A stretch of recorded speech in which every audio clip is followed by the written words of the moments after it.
चौधरी परवेज इलाही ने कहा है स्पीकर के होते हुए डिप्टी स्पीकर कार्रवाई नहीं चला सकता। इजलास बुलाने का तरीकाकार तय है। सेशन बुलाने के लिए गवर्नर सेक्रेटरी असेंबली को लिखेगा।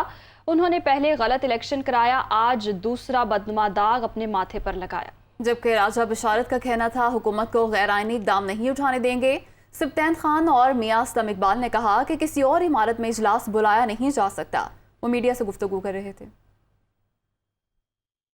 मैंने दावत दी 3 दफ़ा लगारी साहब को कि आएँ बजट पेश करें। बजट पेश करने की बजाय उन्होंने आज ख़ुद ही कोई बात कर दी कि वो इजलास तो गवर्नर साहब प्रोरोग कर दिया है।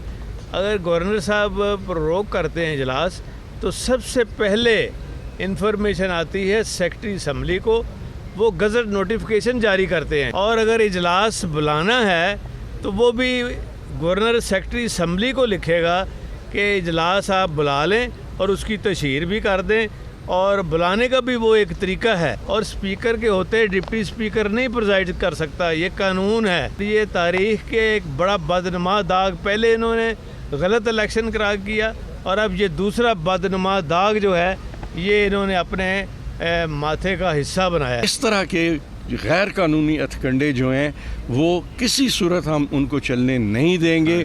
स्पीकर साहब ने यह फैसला किया है कि कल इंशाअल्लाह ताला 1 बजे पंजाब असेंबली का इजलास होगा। इनकी स्पीकर साहब की ज़ेर सदारत होगा। इस वक्त पूरा पंजाब की इंतज़ामिया बिलखसूस पुलिस इन्होंने एक काम पे लगाई हुई है कि पीटीआई को परेशान करो, पीटीआई को गिरफ्तार करो।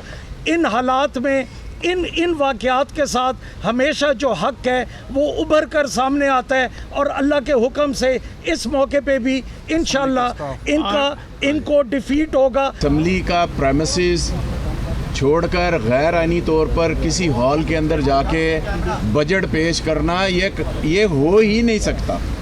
और फिर ये समझ रहे हैं क्योंकि इनके पास तादाद पूरी नहीं है, ये समझ रहे हैं कि बजट हम इस तरह से पास करवा लेंगे। ये पास इस तरह नहीं हो सकता।